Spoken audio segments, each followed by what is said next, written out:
Hello and welcome to today's show. I am Brenda Holt with AARP Arizona.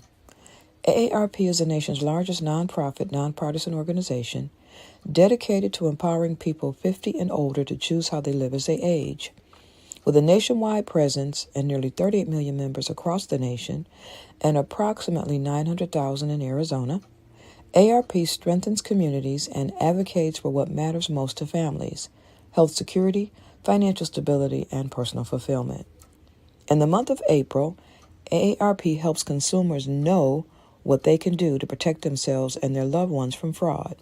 Two areas of focus will be gift cards as a form of payment in scams and narrative change for social change. AARP is your wise friend with resources to help consumers spot and avoid scams and a fierce defender that is advocating for better protections on your behalf. Visit us at aarp.org/Fraud Watch Network. Thank you again, and with that, I will turn it over to Marshall. Ladies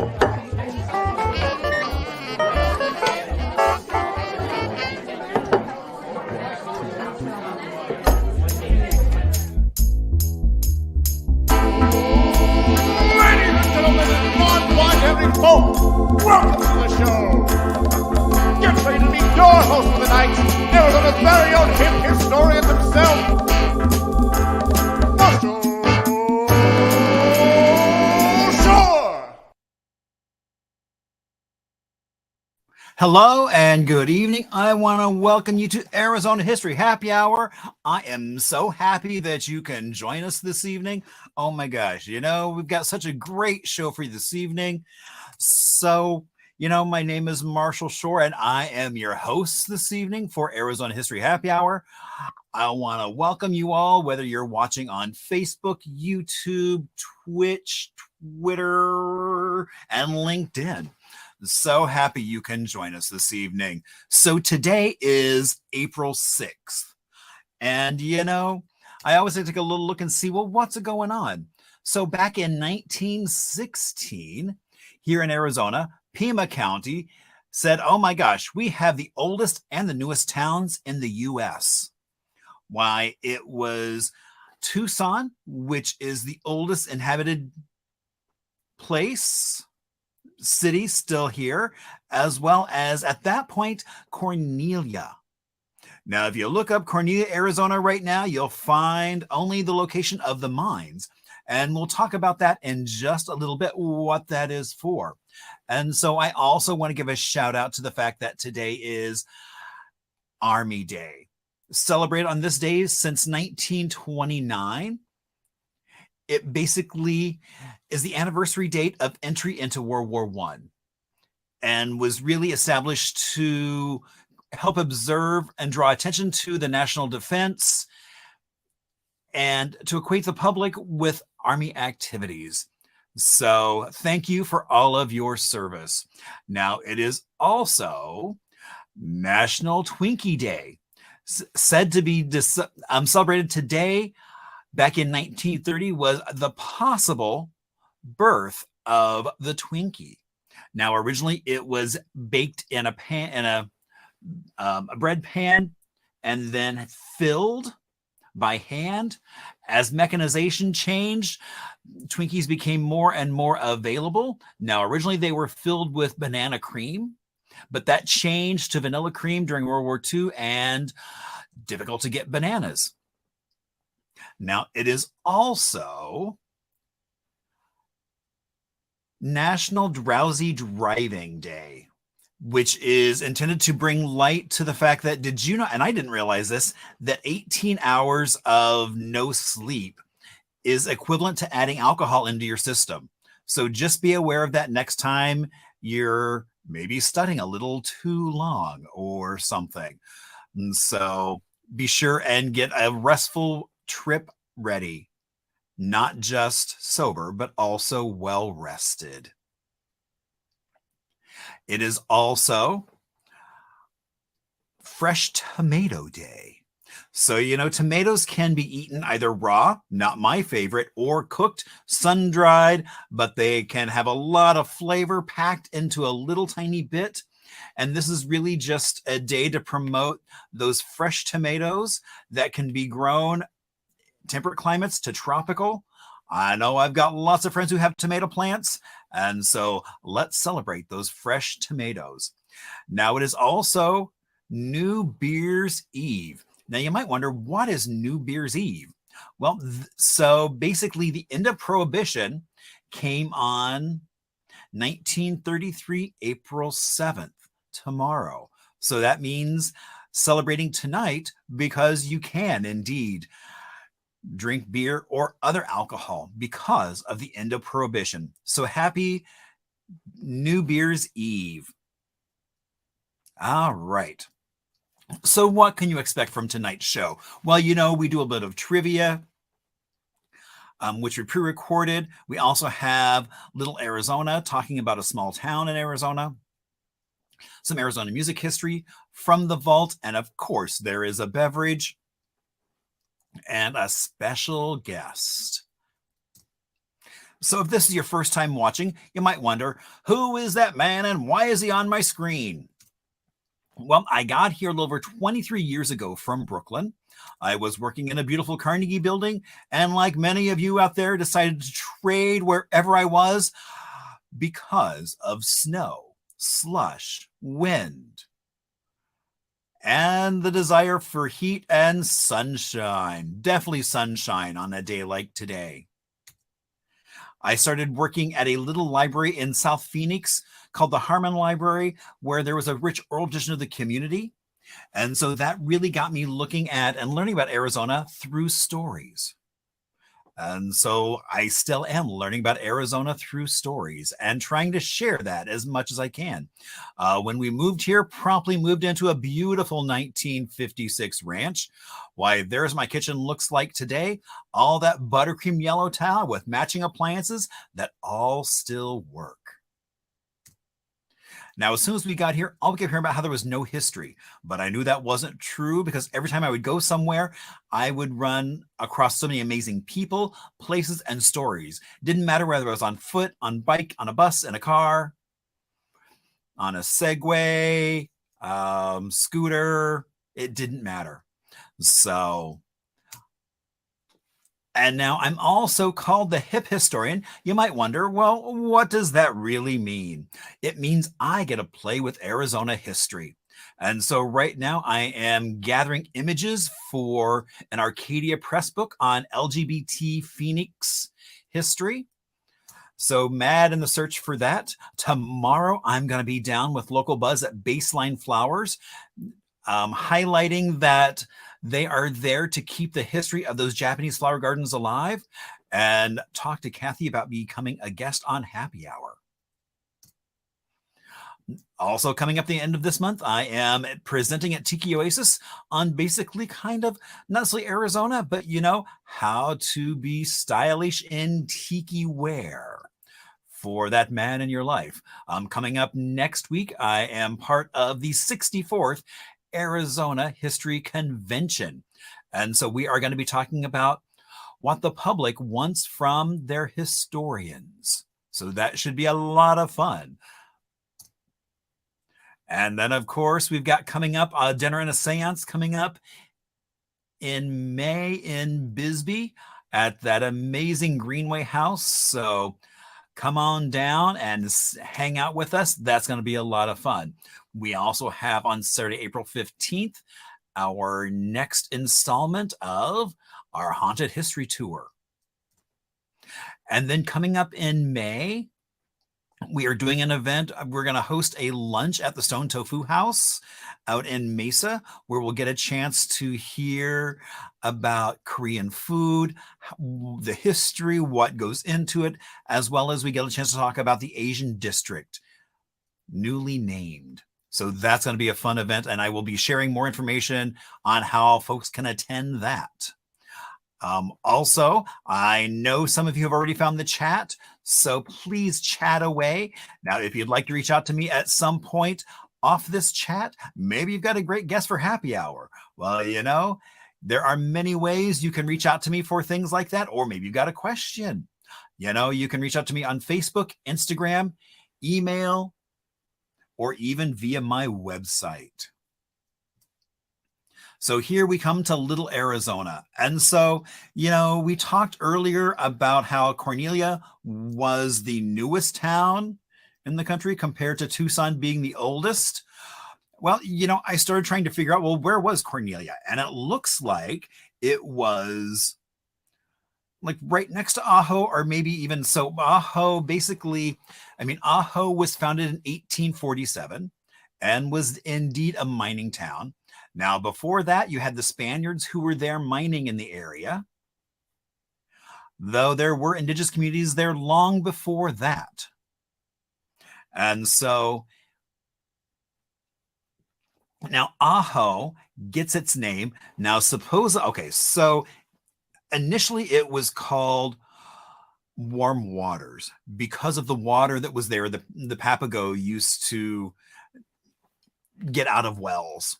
And so it was called for that. And then it was renamed Ajo, possibly for garlic that was kind of found in the area that was growing wild. It's also said that it could also come from a Papago word meaning paint or pigment. And so there's two variations of where that name comes from. So I think both of them are valid, and both of them probably have a little bit of history truth behind them. Now, the town center of Ajo was designed in 1914. So I think that really is kind of what that Cornelia was that center of town. It may have been a little further just outside of Ajo, but as times grew up, basically right around the mine, where the train station was, things like that. And so 1914, based on City Beautiful movement, creating a beautiful town, you would get things like this. So in 1919, the Curley School was built. It has now been it's been adapted and is now housing and live workspace for artists, which I think is really cool. Also, the old Oasis Theater is now a coffee shop. So I really look forward to, it's got some great photos of the interior. So I really look forward to getting down there and getting myself a cup of coffee and an old theater turned coffee shop. As well as then they have the 1924 Immaculate Conception Catholic Church. So really that nucleus of town is such a beautiful area. As well as they have a mural, not just one mural. They have actually multiple murals throughout as you wander throughout the town. But that Night of the Lepus, which is a B grade at best, probably even less than, but it was a horror movie with DeForest Kelley, Janet Leigh, all about when bunnies attack. So I definitely want to get down to Ajo to check out some of the architecture and some of those murals. And if you keep on going, you can go visit Organ Pipe National Monument. It's a beautiful place. I've been there. It's quite spectacular and well worth a visit. And so now through PJ, indeed, we do have a beverage. And so tonight we are drinking POG, which is, let me try and read this, passion fruit orange guava hard cider from Cider Corp Craft Cider out in Mesa. And so the reason for kind of doing this is it's a kind of a little bit of a nod to New Beer's Eve, as well as, so it's two brothers that have this company, and Jason had acquired injuries while he was serving in Afghanistan, and he came back to recover. His brother suggested that they start making cider because it offered opportunity for a hobby that involved routine, problem solving, focusing on things, all of which Jason's doctors said, you need to do this. It also had the bonus of they would wind up with something good to drink. And so they have now perfected, and so they keep improving. And so you can go down to Mesa, or you can stop into a number of places and get, as I try to figure out, well, where is that camera? Where am I at? Where's my hand at? So there you go. So that is indeed our beverage. So, all right. Well, now we are moving on to our next segment. All right. Well, now we have come to the part in the show where, oh my gosh, we get to bring on our special guest and you actually get to hear from another voice other than just me. So I want to welcome my friend Anne. Hello, Marshall. Hello. And how are you doing today? I'm good, thanks. Good. So, Anne, for folks that don't know who you are, tell us where you are and what you do. I'm in my office at the Heard Museum, and I'm director of research. I've worked here a long time, and it's just so interesting and so much fun. I learn something every day I come into work. You know, isn't that I love that learning never stops. Yeah. It's an ongoing thing. I agree. Every day I'm learning something new. So keeps you young and vibrant. All right. Well, I know we've created some trivia. Now, we do trivia a little differently here than if people are used to bar trivia, where we have our list of questions. We'll go through those and the answers, but then we'll come back and talk about the stories behind those answers. And oh my gosh, you know, get ready to learn a lot about the Herds, the Herd Museum. It's going to be such a fun episode as we get a chance to explore and chat about some new stuff. Now, you keep track of trivia. I know if Anita's watching, she's doing it in her special notebook. You know, however you want to do it. Some folks do it in the chat session. However you want to keep track of your score, you go right ahead and do that. And it's all about having fun. So, okay. So our first question is, May Bartlett's family resided in what city? Was it A, New York, B, Chicago, C, San Francisco, or D, Indianapolis? So where do you think May Bartlett's family was from? All right. Moving on to question 2. Where did May attend school? Was it A, the San Francisco Art Institute, B, the Dearborn Seminary, C, Yale University, or D, Barnard? So where do you think May went to school? Question 3. What business brought May and Dwight Heard together? Was it A, stock brokerage, B, a slaughterhouse, C, wholesale warehouse, hardware, wholesale hardware, or D, a distillery? So which one of those businesses do you think brought May and Dwight together? Question 4. What brought Mr. and Mrs. Heard to Phoenix? Was it A, cattle, B, climate, C, citrus, or D, copper? I guess we could have added an E to complete the full set of the 5 C's, but I didn't put in cotton. All right. Question 5. Where was Casablanca, the Herd's home, located? A, what is currently the Herd Museum, B, site that is now the Phoenix Towers, C, where the Phoenix Art Museum is, or D, Burton Bar Library occupies that same space now. All right, coming down off that halfway point. Who was the architect of the Herd Museum building?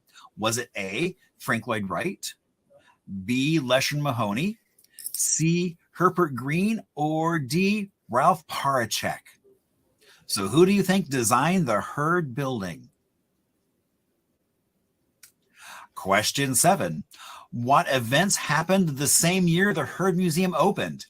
A, the Wall Street crash, B, the St. Valentine's Day massacre, C, the first Academy Awards presented, or D, Museum of Modern Art created in New York? All right, so question 8. The original Herd collection focuses on what region? A, Arizona, B, Southwest, C, North America, or D, global? I love, Anne, that your face is, you're not giving away any of the answers. You're being very good. I know my face would be like, oh, I know the answer, but all right. Who was the first Indian to be on the Heard Museum board? Was it A, Ed Lee Nate, B, Sherman Alexie, C, Lloyd Keevan-New, or D, Wendy Red Star? All right. And question 10. What did the Heard Museum Guild do in 1959? Were they founded? A. B. Created a women's auxiliary. C. Hosted a field trip to Cameron, Arizona. Or D. Held the first Indian market. And you know what? We're not stopping there because there were so many good stories. Oh my gosh. Where did the Phoenix Little Theater perform first?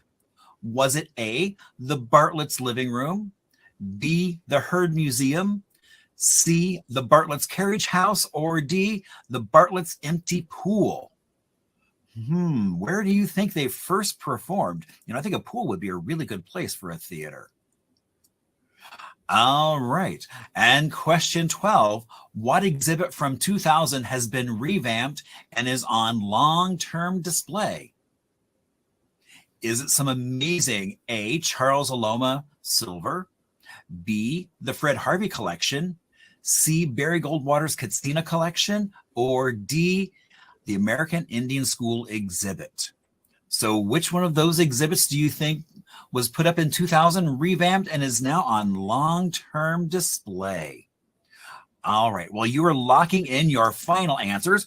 We are going to take a quick Arizona music break as we're going to talk briefly about Stevie Nicks. So she has been called the Queen of Rock and Roll.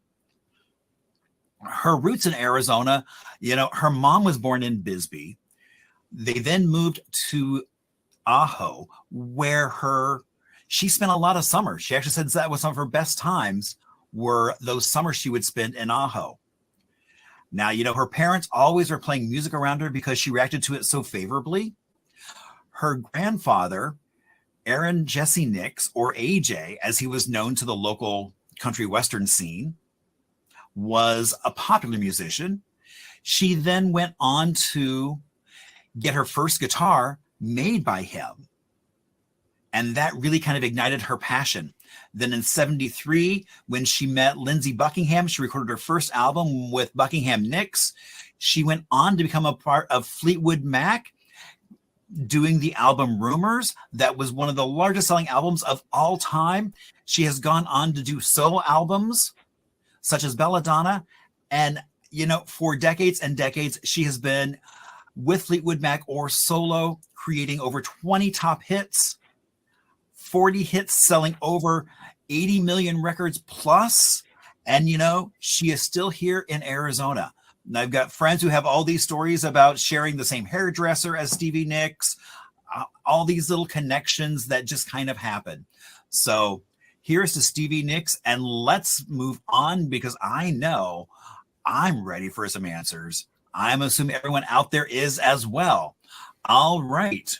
So Anne, May Bartlett's family resided where? In Chicago. Oh. Yep. On Prairie Avenue in Chicago. Wow. Yeah. Prairie Avenue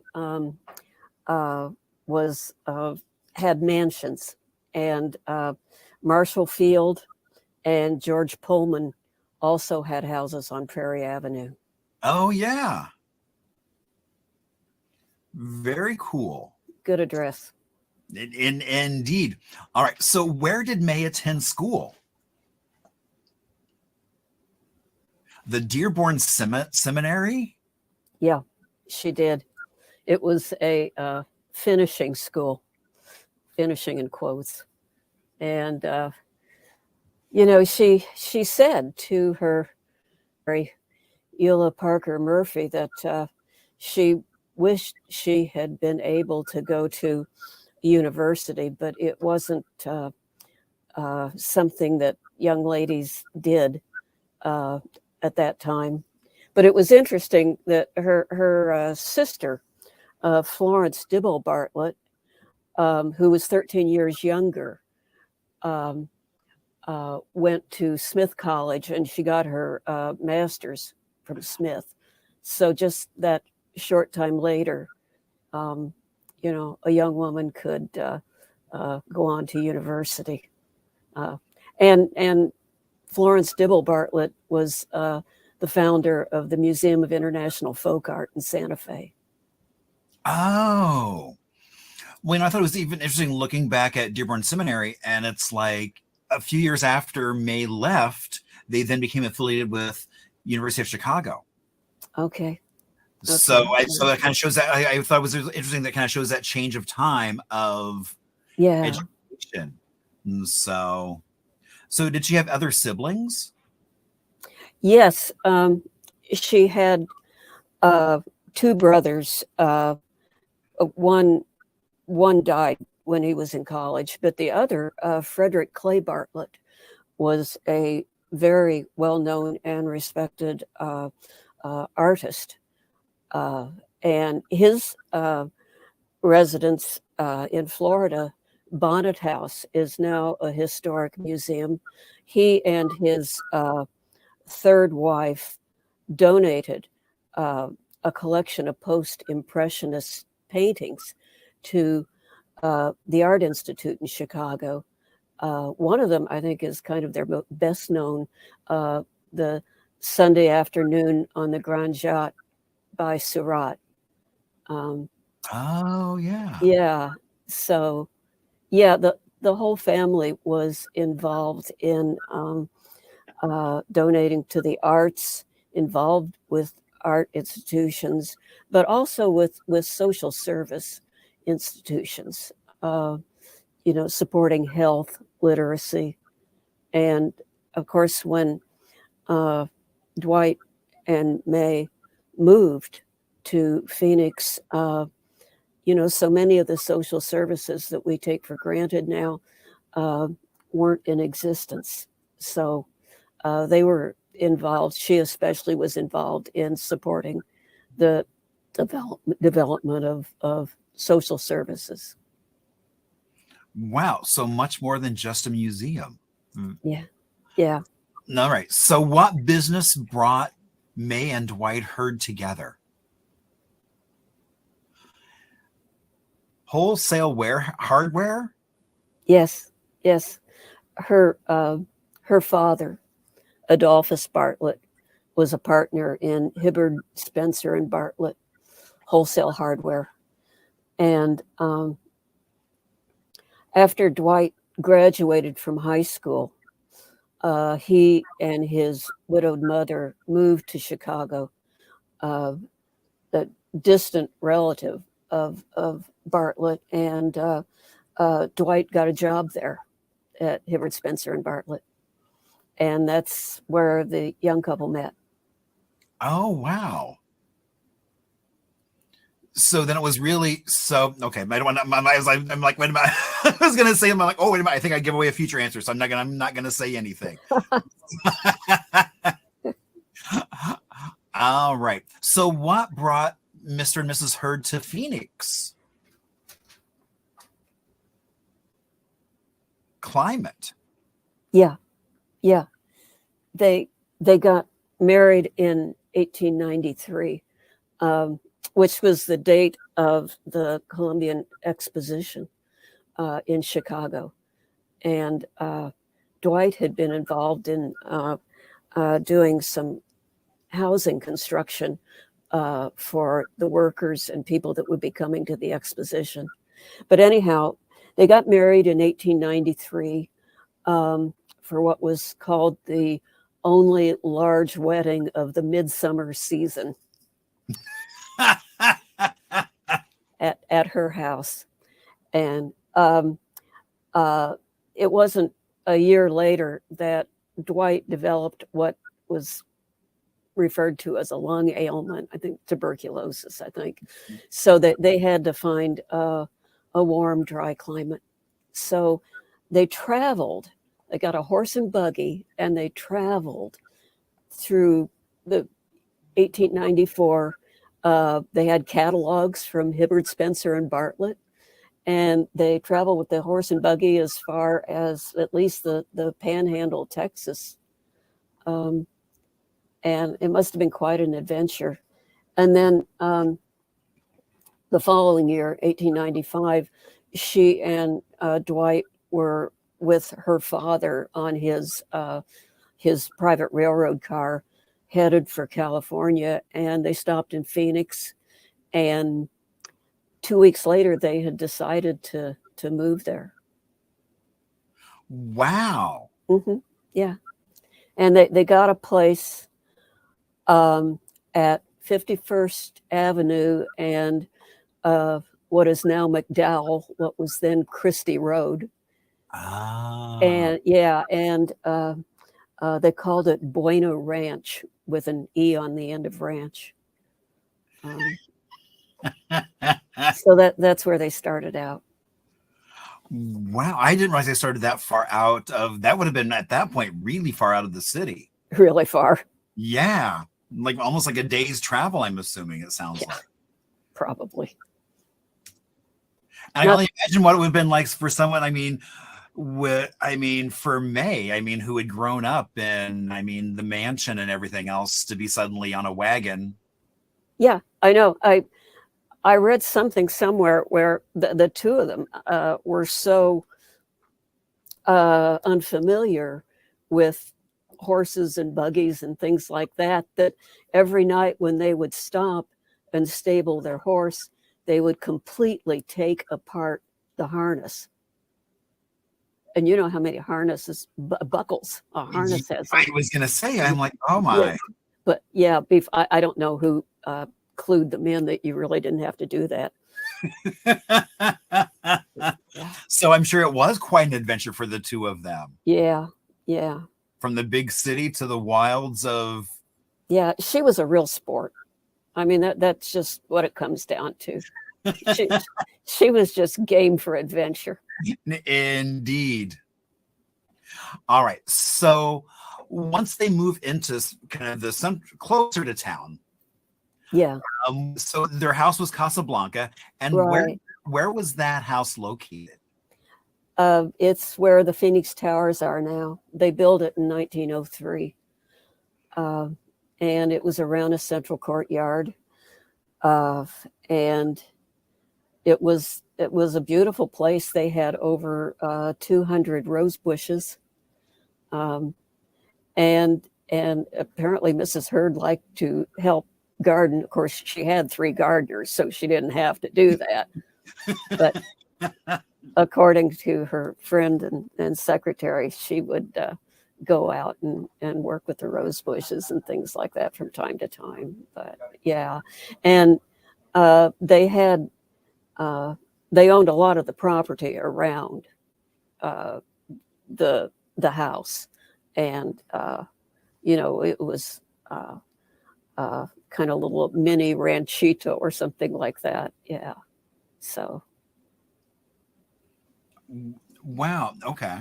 Barry Goldwater said that when he was a kid, they used to ride their bicycles down to Casablanca, and he said the streets weren't paved, the sidewalks weren't paved, and the doors were always open, and they used to ride their bikes down there and get lemonade.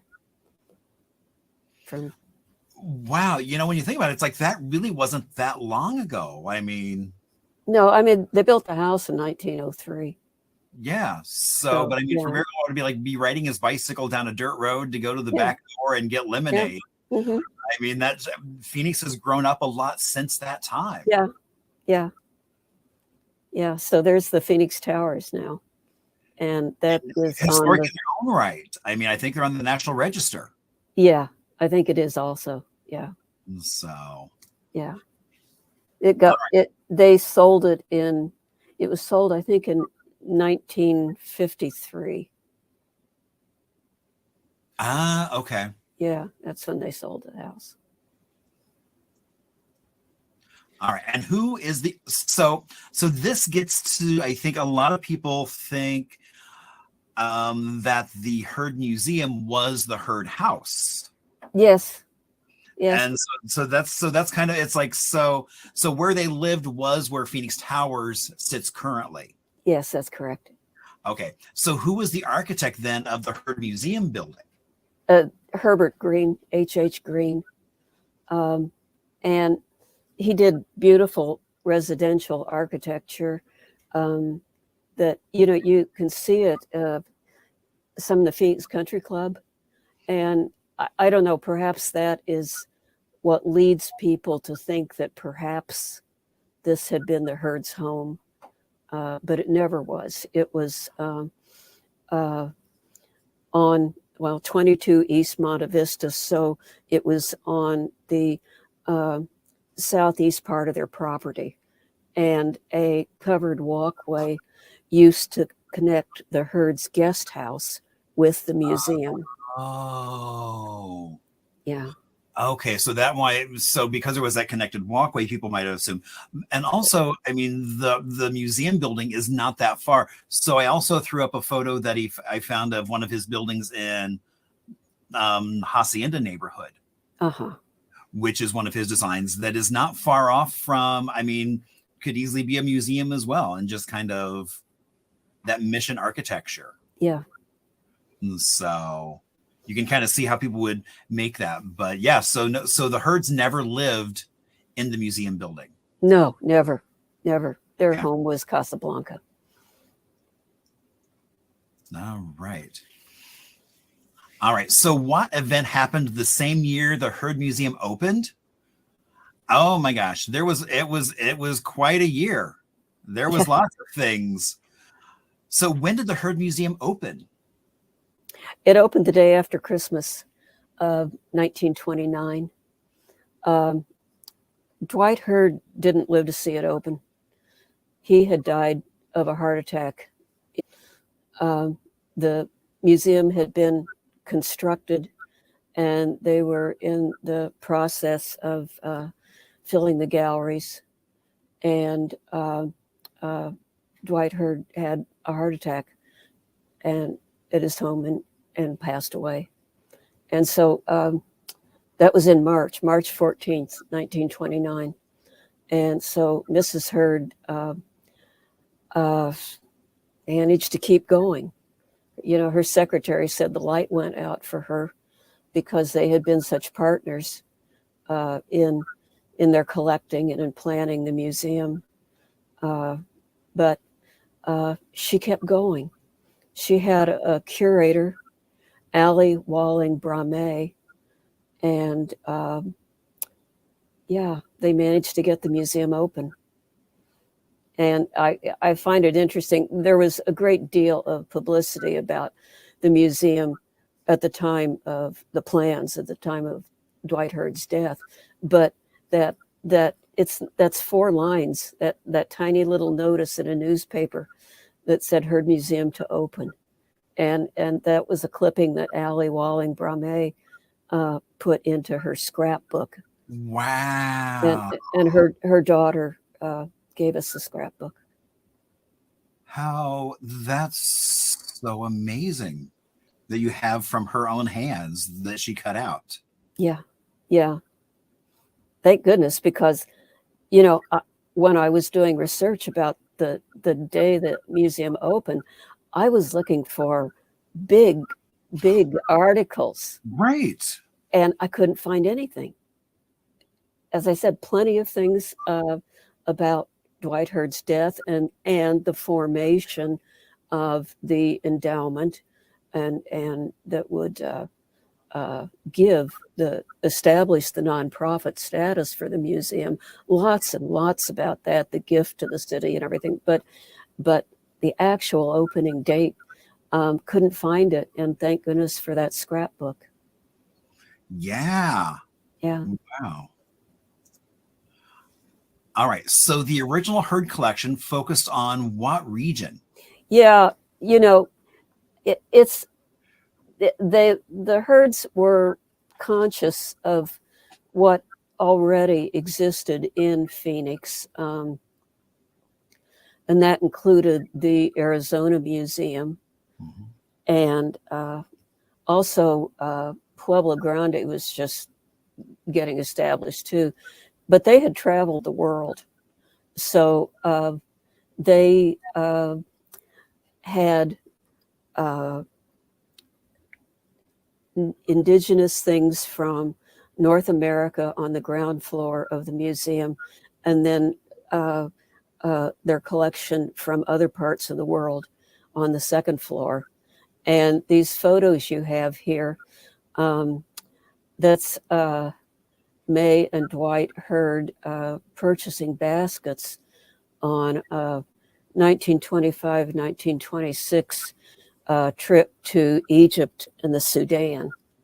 Oh. Yeah, that's what that is. Yeah, that color is from a glass plate slide. Oh, I was wondering because it's like I was like, if he died so early, I was like, Yeah. how did they get Why a is it? slide? I was like, Kodachrome didn't exist then. Yeah, hand colored. And Wow. then this other picture is from 1910, and it's a trip to the Tonto cliff dwellings. And the photo is really tiny, but you can see on the far right is May Hurd. And she's there in that hat with flowers on top. She's got the high neck shirtwaist blouse.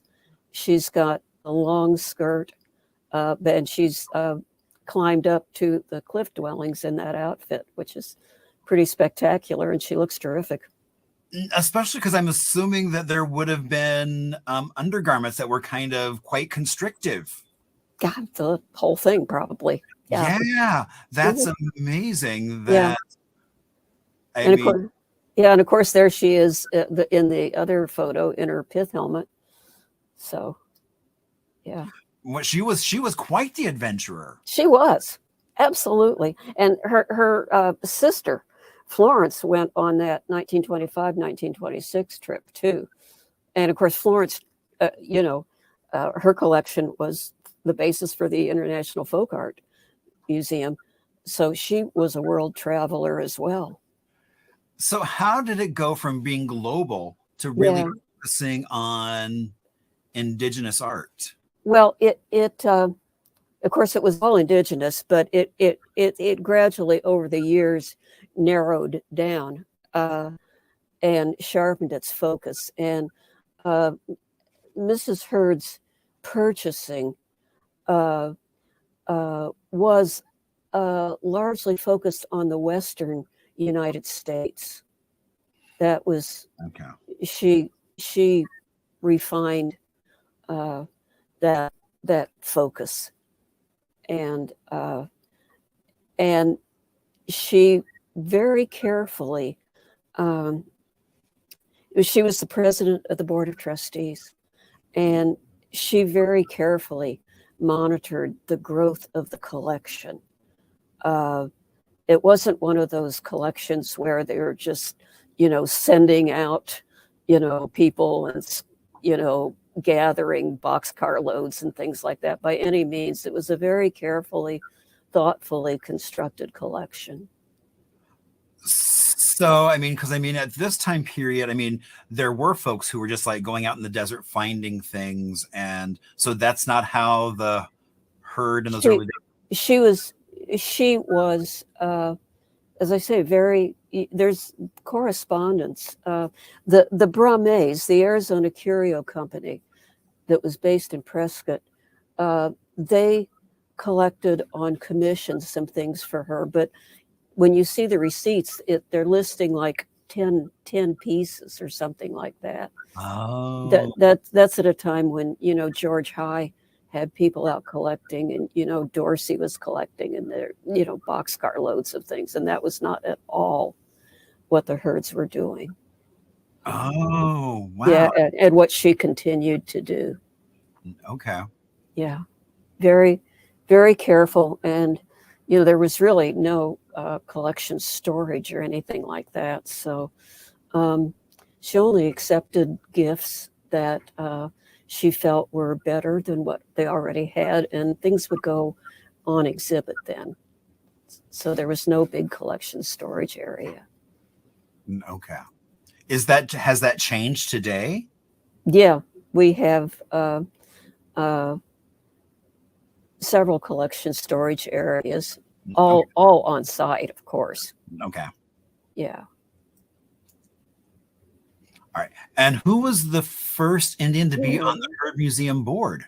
Yeah, that's Lloyd Kiva New. And he came on shortly after. Mrs. Hurd died in 1951 on March 14th, the same day that anniversary of Dwight's death. But so 1952, I think, was when Lloyd Kiva New came on the board. And of course, he was involved, as an artist with the Key the Crafts Center.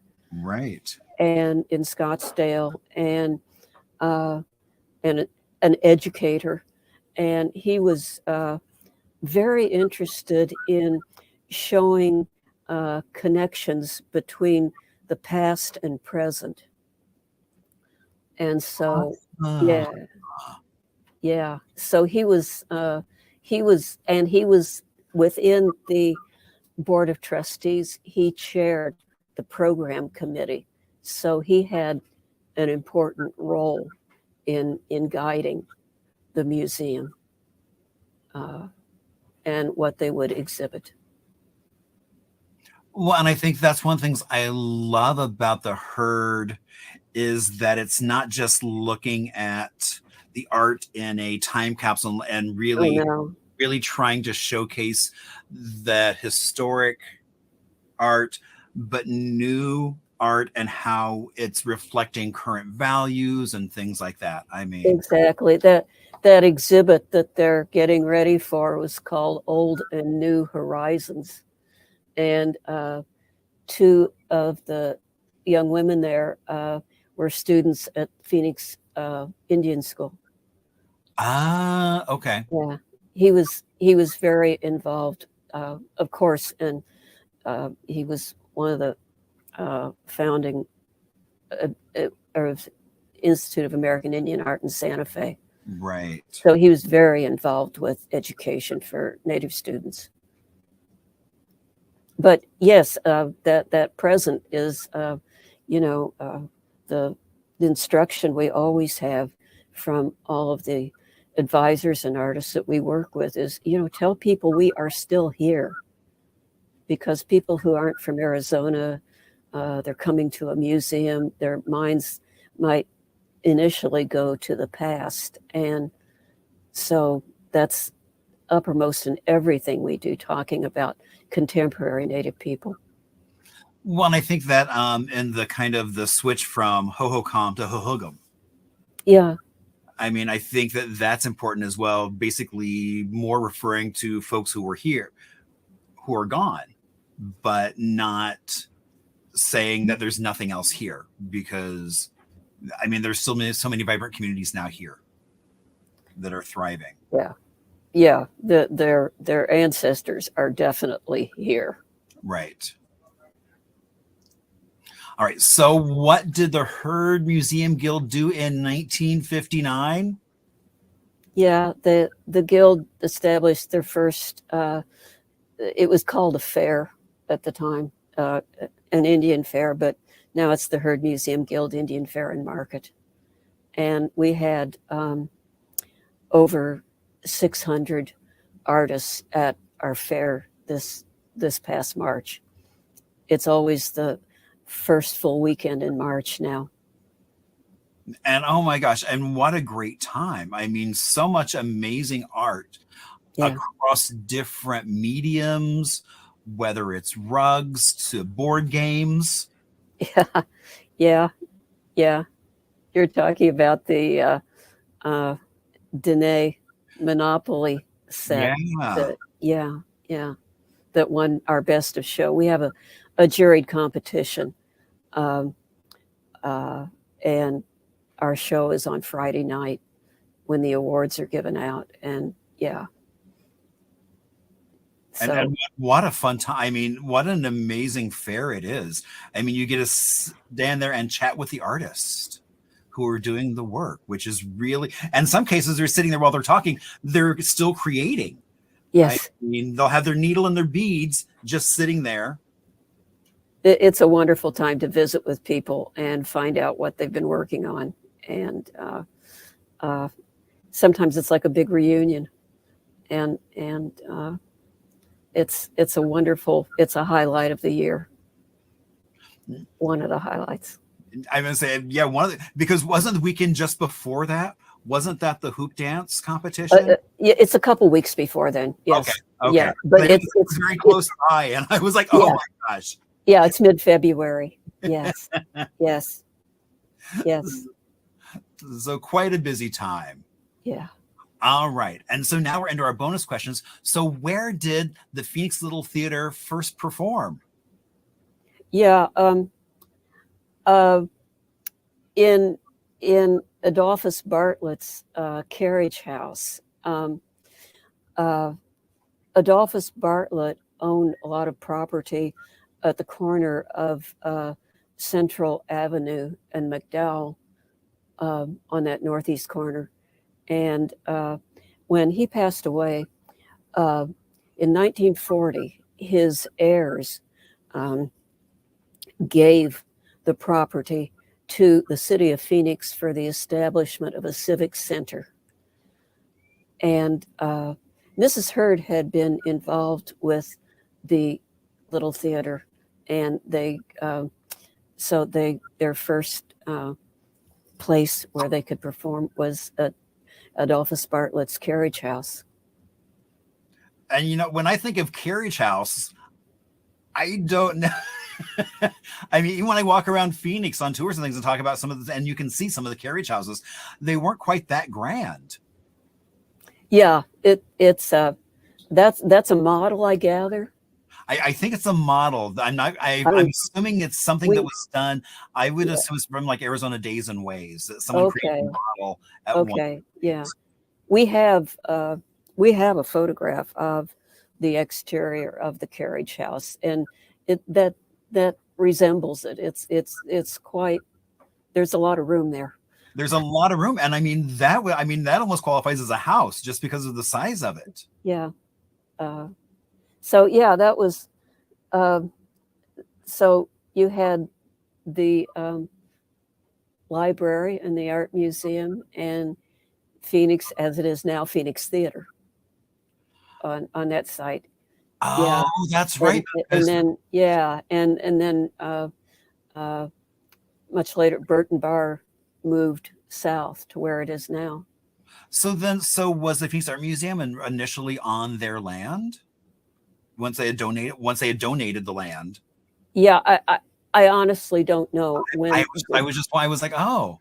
The only thing that gets mentioned is the carriage house. Okay. So I really don't know about exactly when the art museum was constructed. Okay.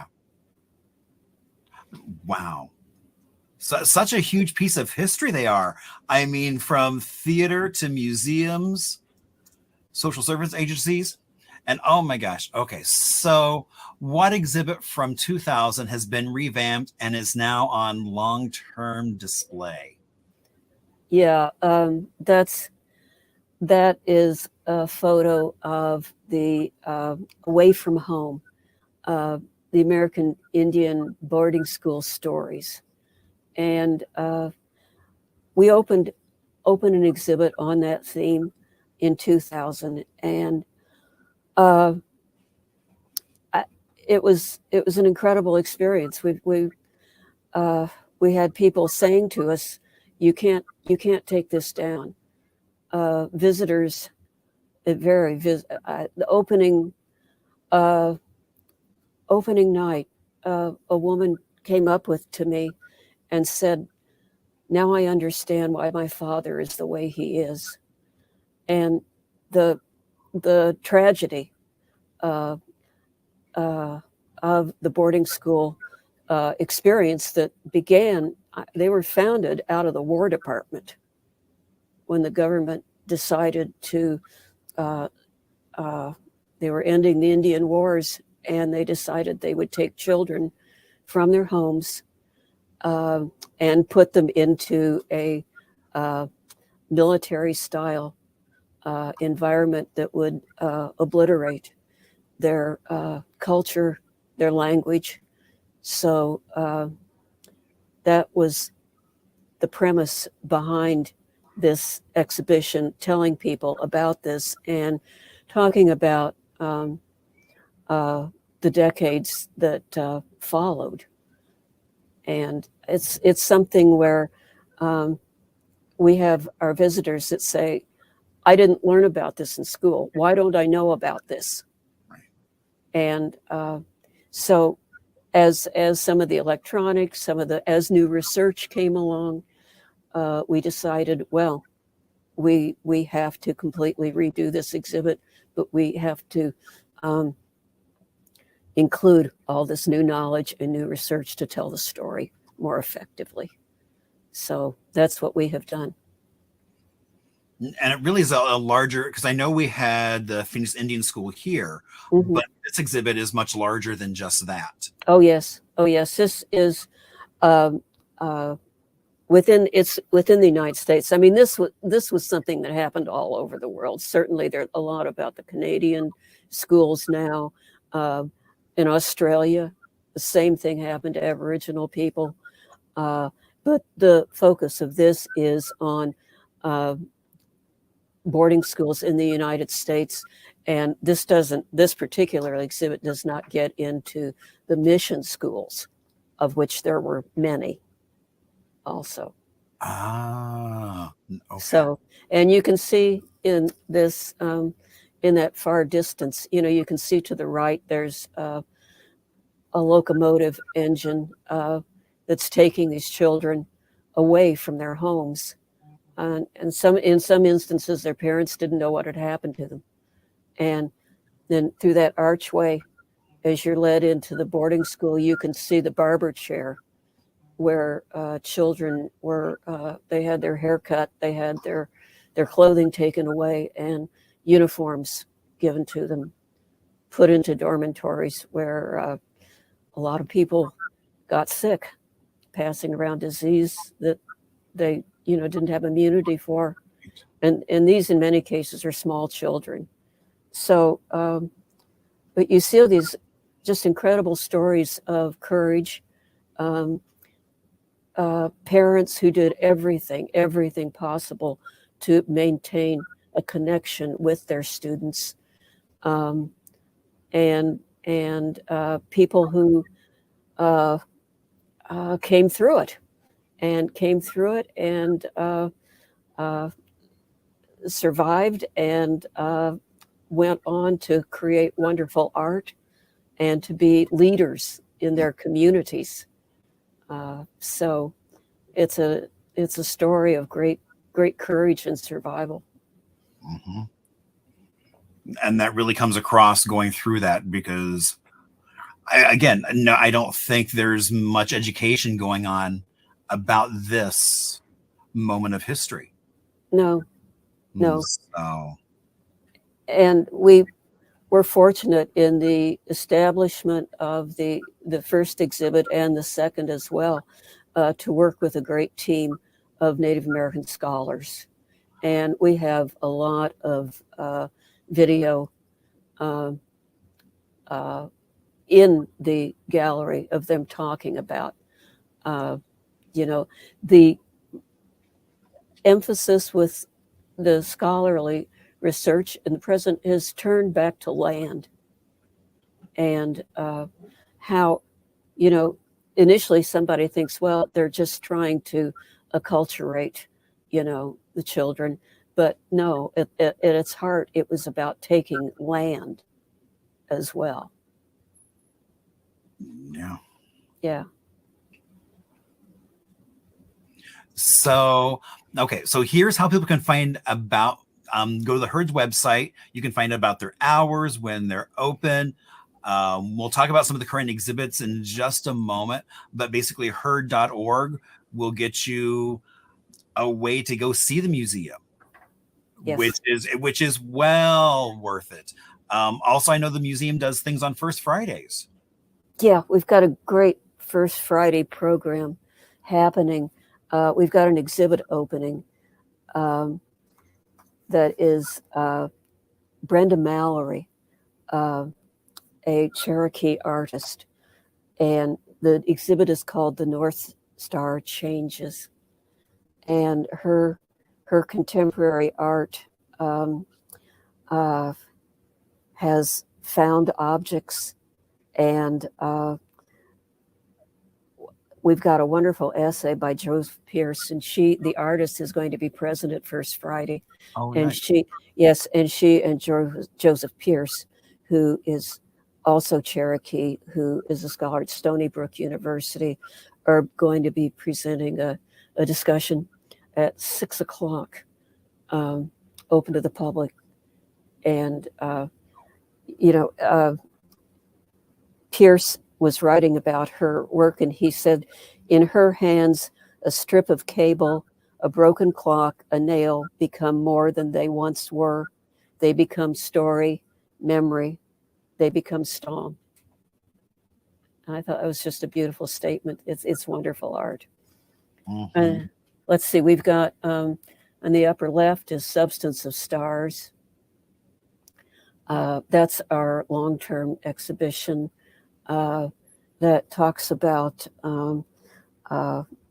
the land and the creation stories of 4 different cultures, the Haudenosaunee, the Yupik of the Central Arctic, the Tono Atum, and the Dene, and worked with culture keepers, elders, artists. And we have a sky dome and a 360-degree audio visual presentation of the land. Down below is one that's something that's not there anymore, but I wanted to mention it because that was a 1984 program that we did called Our Voices, Our Land. And the reason it's important, it was the first time that I think we really realized the power of the first person voice that is not, that doesn't have a moderator. It was Native people speaking directly to a variety of subjects, important subjects. And, we had been doing art exhibitions of painting and sculpture for a number of years where we got the artist statement. But this was when we realized the importance of having the artist's first person voice throughout any exhibit we do, and that is fundamental to the planning and creation of every exhibit that we do. So I just put that in there. And then up in the upper right is He'enalu. That is a wonderful exhibition about Hawaiian surfing and how it developed, not in California. Right, exactly. Yeah. It's an amazing exhibit. It is. And again, working with so many great Hawaiian artists. So it's in there. And then below it is the Indigenous Evolution fence that was created by Rosemary Lone Wolf and Tony Hohola to lead visitors into home, Native people in the Southwest, which is our long-term presentation of our permanent collection. So I mean, for visitors, I always recommend the Heard Museum at the top of the list. Good. It's such an amazing experience. We appreciate that. Yeah, it is. And doing so many different, it's like from the market to the hoop dancing competition and everything else. It really brings that vitality of living communities. Yeah. And I wanted to mention too that the North Star Changes has its labels in the Cherokee language in addition to English. And that's very special. That is indeed, because usually it's like just in English. So yeah. It uses the Cherokee syllabary, and we're delighted to be able to do that. No, that's great. So, Anne, oh my gosh, thank you so much for coming on and sharing so much about the Herb Museum, its formation, kind of dispelling some of those myths that people think about the Yeah. Herb Museum, Yeah. and letting us know kind of what's coming, because I know what I'm doing on First Friday. Okay, we'll see you there. I will see you there. Have a great rest of your day. Thanks, Marshall. You too. Thanks. Oh my gosh, that was just amazing. And thank you so, I do want to say thank you, Anne. That was so great. I love the fact that we had a chance to talk about May, because so often we get to hear about Dwight Hurd and his connection or advancement or investments in the Valley. But I think to hear what May actually brought to the table and how important her background in the arts, philanthropy, social service, education were so important to her as well. So it was great to be able to talk about that. So now I want a chance to say, hey, okay, so how did you do? Because, I know this one was I think this one, for me, this is like one of the toughest quizzes that we've had with some of the trivia. But I also think it's really important to know that this amazing museum that's right over on Central, kind of the history of it, which is really cool. So, thank you so much for indulging me. It was to get a chance to chat about the Hurd Museum, May and Dwight, and what a adventurer she was to venture to Arizona at that point in time. So, all right. So now we are ready for From the Vault. And since we talked a little bit about Lloyd Kiva New, I thought it'd be kind of fun to talk about the Kiva Craft Center, which is in Scottsdale and opened up in the early 50s, was one of the first retail to art scene environments in Scottsdale. Kind of before Scottsdale was the most western town, you had Lloyd Kiva, who was really working with other indigenous artists, La Loma, Man Ray, to kind of bring together their talents and to be able to produce art, textiles, clothing, things like that. But he also, in this center, housed other artists as well. And so, opened in the 50s, it was recently kind of revamped and redone and revitalized. So go check it out. That is the Kiva Craft Center. You can also go have a bite to eat at F&B, which is one of my favorite restaurants in the Valley. So well worth a stop and enjoying that as well as maybe just grabbing a cup of coffee and sitting out in that beautiful courtyard and checking out some of the current artists that are in that space. I mean, here you can see they've got a small display of some of Lloyd Kiva's stuff. You also have Leona Caldwell, who had a space out there. So they have some of her art as well, and textiles and clothing on display. So it's such a beautiful space. And even more beautiful now. So now this is why, I say if you're on Facebook, you should indeed share, because, oh my gosh, I mean, getting a chance to learn about so much about May Hurd and her family's connection to the Valley. Now, next week, I'm excited because we have Kate Benjamin, who is a transplant here, but a local business owner of House Panther. And so it's going to be a really cool episode as we get a chance to talk about a wide variety of things. So you'll be sure to want to join us next Thursday, 7:00 right here, same time, same bat channel. I will see you next week. And as we say good night, I always love to hear from you all. So please reach out to me. I love to hear your ideas.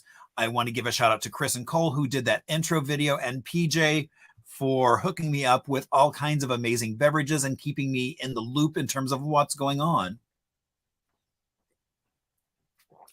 And happy New Year's Eve as we celebrate the end of Prohibition. So as we say goodnight, I would like to, those pots that you see on the freeway, since we're kind of talking about connections to the past and art that does that for the present, I wanted to play a bit that we did. So let's take a look. Been there among longer than, gosh, a lot of us can remember. A public art project leading to widespread ridicule almost 3 decades ago. So today, ABC 15's Kaleo Kelly shows off an Arizona hidden gem you may have seen but never really noticed while driving on the 51 freeway. It really says, hey, get off and enjoy what's around you. It's bright blue and massive. It's made of concrete, and it is loaded with Arizona history. And I kept wondering, what is that? Built into the barrier wall of State Route 51 near the exit at Highland. And only part of it, the handle, is sticking through the wall. This Arizona hidden gem. It's not the only one you'll find here, as long as you are up for a unique adventure. The teapot handle is just part of a 5-mile Phoenix public art installation built in 1994 near the noise barrier walls. As you drive along the 51 on street side, you can still find these large pots, kettles, things like that to really enjoy the neighborhood with. An adventure of sorts along the path between Glendale Avenue South to McDowell Road. They were doing this Beautify the Highway project. Marshall Shore says this was about inspiring exploration of the neighborhoods cut in half decades ago when State Route 51 was built. And people were outraged because as you drive, all they saw were these little tiny pots that cost a lot of money. Officially called Wall Cycle to Ocotillo, the price tag, $474,000, and created by 2 Massachusetts artists, which is partly why the project was mocked back then by so many people. You would never even know that it is the 51 above us. Shore also says the best way to see this is on a bike, and pedestrian tunnels under the 51 do make it safer to see the roughly 20 that still remain. It's an easy way to get from one side of the highway to another without having to put your life in danger. We found the largest on 18th Street, the Teapot Gazebo at Tucky Lane, the Hummingbird Vessel and Garden on Fairmount Avenue, and the Moroccan Gazebo Vessel at Mitchell Drive. They're all fairly easy to find as long as you know where to look, and well worth the time spent to get here. It really helps provide a soul, provide a reason for why you don't want to just zip around the highways, why sometimes you want to take the side road. Kaleo Kelly, ABC 15, Arizona. It's something I would have never thought of, and I've grown up in the Valley, born and raised here. I had no idea. Kaleo Kelly always just introduces us to something else to keep an eye out for on the road. And I had no idea about the pedestrian walkways either. That's very so cool. nice. Yeah, great stuff, and it's supporting the arts at the same time. Hey, you can find these Arizona hidden gems thanks to our interactive map. You can find it along with even more details about the pots on abc15.com.